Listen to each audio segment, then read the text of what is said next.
Hello traders, Gary Wagner here. Just about 10:30 in Honolulu, 4:30 in New York. It is Tuesday, 4th day of April, 2017, and this is the Daily Report for Gold and Silver. We now have gold, although trading moderately higher, up for the third consecutive day in a row. As I spoke about in the opening letter, a lot of that has to do with the Chinese-American summit scheduled to get underway in just a couple of days. Gold trading about $4 higher. 420 is the current print, putting it up over 0.33% at 1258.20. Low on the day has been 1255.50, and the high 63.70. We'll definitely want to touch upon that high. When we look at spot gold, we had 58, we have 56.20, up about $3, and this of course is the cash market.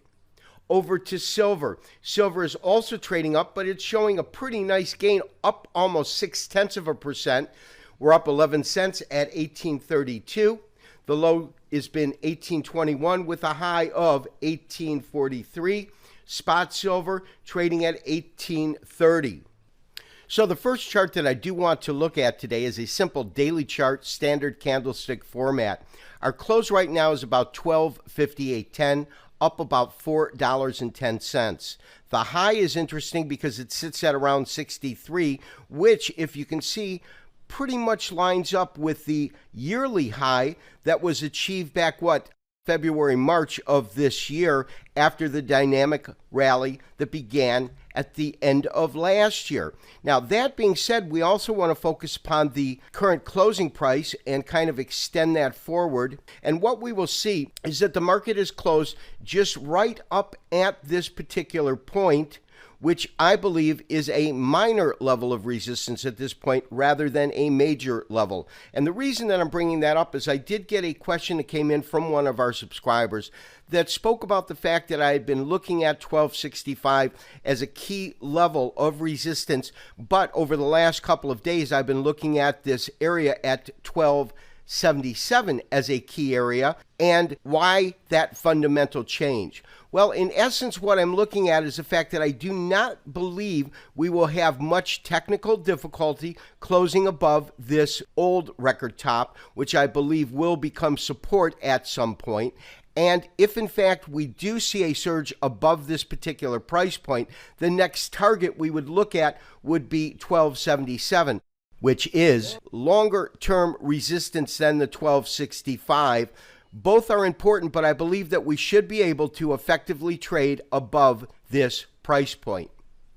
Now, when we convert our daily to a weekly chart, which is what I have just done, we can easily see that the range this week has already exceeded the range between the opening and closing weekly price of gold last week. That's this much smaller candle. This candle size is larger. I would expect a move this week that's going to be comparable maybe to the second week of this rally, and I would expect gold prices to exceed roughly 1261 to 1265 by the end of this week. With the upcoming summit, anything can happen, and I expect volatility to ramp up a little bit, and my expectations is for gold to finish strongly this week.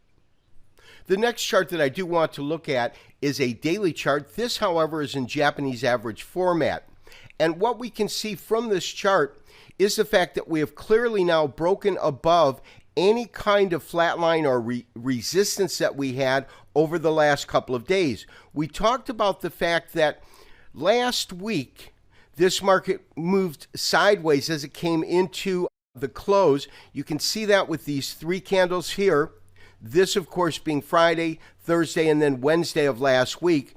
Of course, yesterday we had a nice clip up, and today we can see this move continuing, but more importantly, breaking above that critical price point.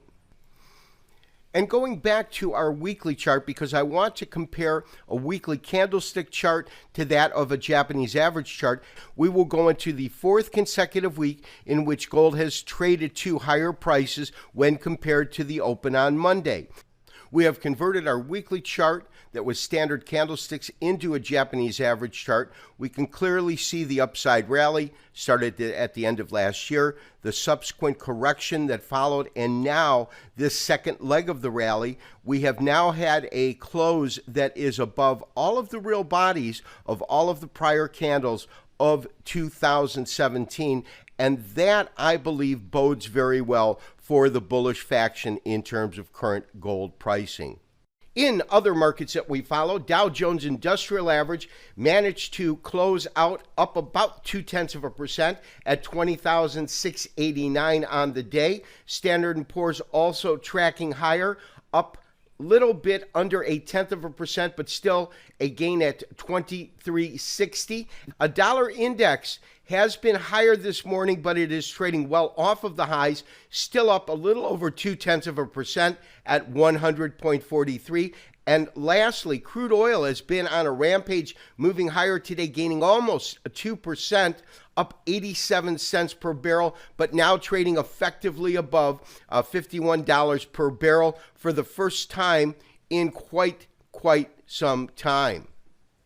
Crude oil has absolutely been on a tear after hitting these recent lows at about $47 per barrel. That, of course, occurred about mid-March through really the end of March, right? And here we've seen dramatic rises in crude oil prices, moving from 47, now trading well above 50 at $51.15. Also, we have an engulfing bullish on our daily candlesticks. However, there is criteria that you follow within an engulfing bullish. And one of the first things to identify in a market is after the market has been in a defined downtrend. Well, that's certainly not the case here. You've got an engulfing bullish after the market has really moved to substantially higher ground, had a one-day correction, and then really ratcheted up in terms of the range itself. There is a pattern called a last engulfing bullish that will occur at the top of the market. It is an exhaustion pattern. I'm not convinced that that is the case here, simply because when we draw these lows down here and then draw a line across, you can see we have had an effective close above that. That being said, we could easily see crude oil prices go to about $51.50 before running into the next level of resistance. And as far as U.S. equities go, and we're looking at the NASDAQ composite right now, which closed up nominal, but nonetheless a very minor move in the market. The key right now, as far as I'm concerned, is the fact that we are once again very close to these all-time record highs. We're not that far away from it. My sense is that all things being equal, if we don't get a correction and continue to track in the way that we have, we will flirt once again with these all-time record highs. I think that if we will flirt with them, we will take them out. I think that if the market trades up to this point and we see any kind of substantial resistance, we might see a market that becomes range-bound, trading between the all-time contract highs and the 50-day moving average. And traders, lastly, do want to take a quick look at the dollar index. Dollar index is fractionally lower right now, in essence unchanged at 100.40. But what is evident to me is that it has been having technical difficulty moving above this 50-day moving average, as we can see on these recent highs in the market, and the fact that the market continues to close below that particular price point. Traders, maintain your current long positions, maintain your current stops. I have been looking for some sort of a dip to actually send out a trade alert for those that pulled profits last week. We have not seen them. I might consider moving in legs, meaning putting on half of your position now and then taking advantage of any kind of a dip or breakout to the upside if that is the case. This has been Gary Wagner, wishing you, as always, good trading. We'll talk to you tomorrow for another daily update and review. Bye-bye.